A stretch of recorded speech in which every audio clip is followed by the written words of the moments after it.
Jumpa lagi dengan saya. Hari ini kita akan belajar tentang interaksi antara guru dan murid atau interaksi belajar.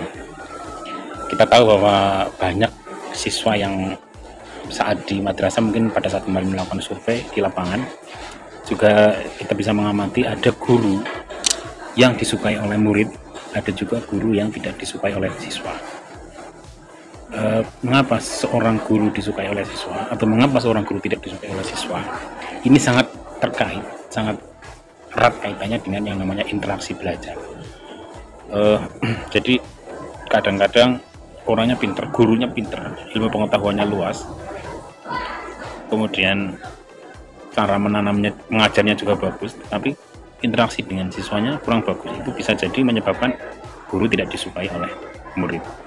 Biasanya murid itu akan belajar lebih giat atau biasanya lebih pinter pada si guru, pada materi-materi pelajaran yang gurunya disukai oleh muridnya. Jadi interaksi belajar ini memegang peranan penting di dalam keberhasilan siswa belajar melalui interaksi gurunya. Kita tahu bahwa interaksi belajar antara guru dengan murid ini adalah hubungan atau kontak sosial secara psikologis dan fisik, ya, dan telah diklasifikasi sebagai tingkah laku yang spesifik, ya, dan memegang peranan penting di dalam pembelajaran.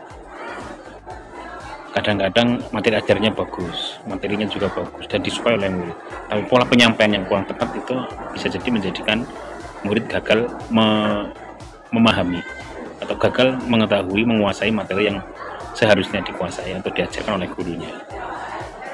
Jadi karena begitu pentingnya interaksi belajar itu, maka menyampaikan pesan kepada orang lain, dari guru ke murid misalnya, atau dari siswa ke siswa lainnya, ini ditujukan agar murid memahami, mengerti apa yang disampaikan oleh gurunya. Jadi dari situlah maka diperlukan komunikasi atau interaksi timbal balik.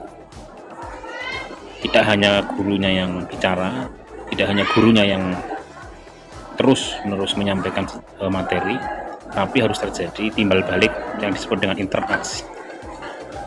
Atau ada yang bilang multi arah atau dua arah antara guru dan siswa. Nah, teknik ini, teknik komunikasi multi arah atau teknik komunikasi dua arah ini akan dapat memicu komunikasi dan pengembangan kemampuan komunikatif murid dalam proses belajar mengajar. Dan teknik ini mungkin sekali akan menjadi pengembang interaksi secara optimal antara guru dan murid, antara siswa dengan siswa yang lainnya, bahkan ya antara siswa dengan masyarakat. Karena secara konseptual itu bisa digambarkan bahwa interaksi itu seperti anak panah yang saling terhubung, atau seperti lingkaran yang selalu terhubung, secara siklik dan mungkin secara tasalsul.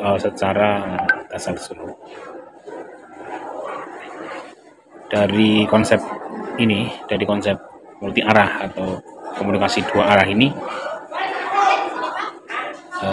teknik pembelajaran itu diarahkan untuk sebagaimana dapat mungkin mengajak siswa untuk aktif dalam mengembangkan dirinya sendiri, mulai dari proses asimilasi, kemudian dan akomodasi kognitif untuk mencapai pengetahuan, kemudian perbuatan serta pengalaman langsung terhadap umpan balik dalam pembentukan keterampilan, dan yang ketiga adalah penghayatan serta proses internalisasi nilai dalam rangka pembentukan nilai dan sikap. Jadi ada tiga hal yang harus dijadikan landasan dalam interaksi. Yang pertama adalah proses asimilasi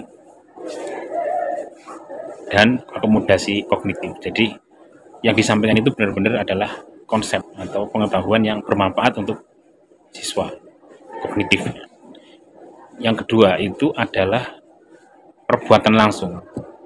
Jadi siswa itu diminta untuk melakukan secara langsung hal-hal yang terkait dengan materi.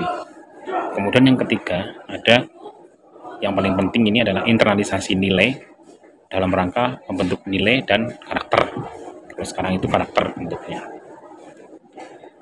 Dan tiga-tiganya ini harus dalam satu waktu, pada saat guru ketemu dengan siswa, pada saat guru berkomunikasi di kelas, pada saat guru berkomunikasi di luar kelas.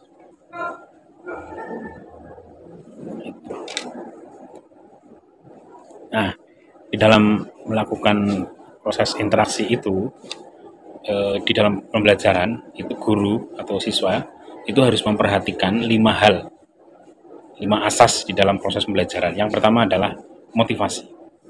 Di dalam proses interaksi itu, motivasi tidak harus berbentuk tekanan, tidak harus berbentuk ucapan, tidak harus berbentuk perintah gitu. Tapi ucapan-ucapan guru yang sederhana, yang inspiratif itu justru bisa memotivasi siswa. Kemudian yang kedua, harus ada kesiapan siswa saat belajar.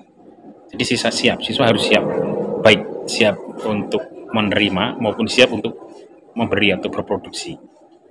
Kemudian yang ketiga, jalinan sosial. Jadi tidak bisa dunia pendidikan itu berdiri sendiri tanpa masyarakat di sekitarnya. Ini juga memegang peranan penting di dalam proses pemahaman siswa terhadap materi. Jadi konteks materi di dalam masyarakat. Kemudian yang keempat itu adalah perbedaan perorangan. Guru harus memahami kondisi perbedaan antar individu setiap siswanya. Kalau bisa guru sangat memahami latar belakang siswa, mulai dari latar kehidupan orang tuanya, keluarganya, pendidikan sebelumnya, pengalaman-pengalaman pahitnya. Maka dari sinilah guru tidak hanya harus menjadi pembicara terus. Terkadang guru juga harus mendengarkan apa yang disampaikan oleh siswa. Dalam hal misalnya curhat, harus mau mendengarkan curhatan dari siswa dan sebagainya. Jadi, karena individu itu pasti memiliki keunikan sendiri-sendiri yang berbeda-beda. Kemudian belajar sambil bekerja. Yang berikutnya, jadi tidak bisa belajar sendiri, harus belajar sambil bekerja. Dan harus berbasis proyek atau berbasis masalah. Harus berbasis pemecahan masalah, problem solving. Jadi komunikasi yang terjadi antara siswa dengan guru itu adalah dalam rangka untuk problem solving, untuk menyelesaikan masalah yang muncul baik dalam pembelajaran maupun masalah masyarakat yang muncul yang dibahas oleh siswa dalam pelajaran. Nah, di dalam interaksi belajar itu sedapat mungkin guru harus memancing atau menciptakan kondisi atau suasana di mana anak ini harus memiliki keberanian untuk mewujudkan minat, keinginan, dan dorongan subjek didiknya. Jadi istilahnya tidak dipotong. Harus dibuat suasana siswa itu berani mengungkapkan sesuatu. Karena setiap siswa itu pasti punya keinginan, punya hasrat, punya tujuan, punya sesuatu yang ingin diungkapkan kepada temannya, kepada gurunya, kepada orang lain. Kemudian yang kedua, keinginan serta keberanian untuk berpartisipasi dalam proses belajar mengajar maupun tindak lanjutnya. Yang ketiga, melakukan berbagai usaha dan kreasi dalam menyelesaikan kegiatan belajar mengajar sehingga mencapai tingkat keberhasilan yang diharapkan. Dan yang paling penting itu adalah bagaimana guru menciptakan siswa yang memiliki curiosity atau dorongan ingin tahu yang besar, serta keinginan untuk melakukan sesuatu yang baru atau inovasi. Dan yang paling penting adalah guru tidak boleh emosi menghadapi siswa yang nakal, siswa yang komunikasinya kurang sopan dan lain-lain. Guru harus memiliki sikap lapang dada dan bebas untuk melaksanakan sesuatu tanpa tekanan dari siapa. Itu dari sisi siswa. Kemudian yang kedua, dari sisi guru, guru harus berusaha untuk membina dan mendorong subjek didik dalam meningkatkan gairah serta partisipasi aktif dalam proses belajar mengajar.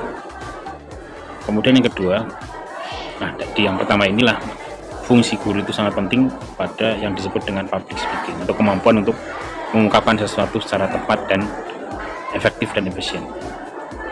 Kemudian yang kedua, kemampuan menjalankan fungsi dan peranan sebagai inovator dan motivator dalam proses belajar mengajar. Guru bukanlah sumber informasi, karena sekarang informasi bisa digantikan dengan media, dengan Google, dengan YouTube dan lain-lain.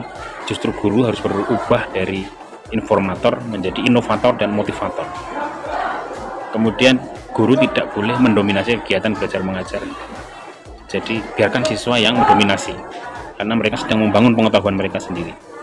Kemudian pemberian kesempatan kepada murid untuk belajar sesuai dengan cara, irama, dan tingkat kemampuan masing-masing dalam proses belajar.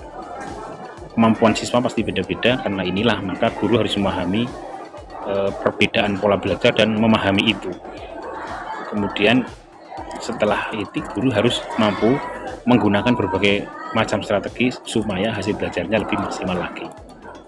Nah, itulah yang paling penting dari interaksi belajar antara guru dengan siswa. Mungkin itu dulu dari saya, cukup sekian. Assalamualaikum warahmatullahi wabarakatuh.